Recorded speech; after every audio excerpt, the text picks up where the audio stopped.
ರಾಜ್ಯದಲ್ಲಿ ಜೆಡಿಎಸ್ ಕಾಂಗ್ರೆಸ್ ದೋಸ್ತಿ ಮಾಡಿಕೊಂಡು ಸರ್ಕಾರವನ್ನು ನಡೆಸ್ತಾ ಇದೆ. ಆದರೆ ಮೈಸೂರು ಜಿಲ್ಲಾ ಪಂಚಾಯತ್ನಲ್ಲಿ ಜೆಡಿಎಸ್ ಕಾಂಗ್ರೆಸ್ ನಡುವೆ ಬಿರುಕು ಉಂಟಾಗಿದೆ.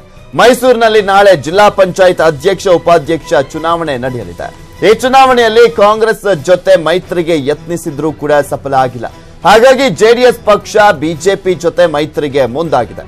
ಅಧ್ಯಕ್ಷ ಸ್ಥಾನಕ್ಕೆ ಕಾಂಗ್ರೆಸ್ ಪಟ್ಟು ಹಿಡಿದಿರುವಂತಹ ಕಾರಣ ಜೆಡಿಎಸ್ ಮುನಿಸಿಕೊಂಡಿದ್ದು ಬಿಜೆಪಿ ಜೊತೆ ಮತ್ತೆ ಮೈತ್ರಿಗೆ ಸಿದ್ಧವಾಗಿದೆ. ಇದೇ ಕಾರಣಕ್ಕೆ ಜೆಡಿಎಸ್ ರೆಸಾರ್ಟ್ ರಾಜಕಾರಣಕ್ಕೂ ಮುಂದಾಗಿದ್ದು ತಮ್ಮ ಸದಸ್ಯರನ್ನ ರೆಸಾರ್ಟ್ಗೆ ಕರೆದೊಯ್ಯಲು ಮುಂದಾಗಿದೆ. ಮೈಸೂರಿನಲ್ಲಿ ಜೆಡಿಎಸ್ ನಡೆಗೆ ಕಾಂಗ್ರೆಸ್ ಕಂಗಾಲಾಗಿದೆ.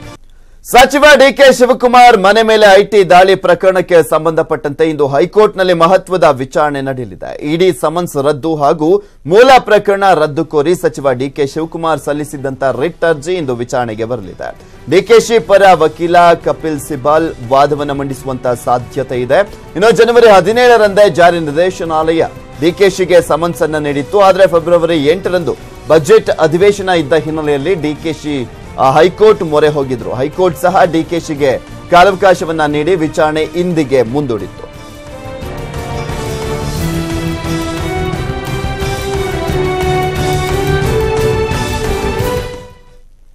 ಇವೆಷ್ಟು ಈವರೆಗಿನ ಸುದ್ದಿ. ಈಗ ಒಂದು ಚಿಕ್ಕ ಬ್ರೇಕ್ ಆದ್ಮೇಲೆ ಉಸಿರು ನಿಲ್ಲುತ್ತೆ ಹುಷಾರ್ ವಿಶೇಷ ಕಾರ್ಯಕ್ರಮ ಪ್ರಸಾರವಾಗುತ್ತೆ. ನೋಡ್ತಾ ಇರಿ ನ್ಯೂಸ್ 18 ಕನ್ನಡ. ಜಾಲ ನಮ್ಮದು, ಬಲ ನಿಮ್ಮದು.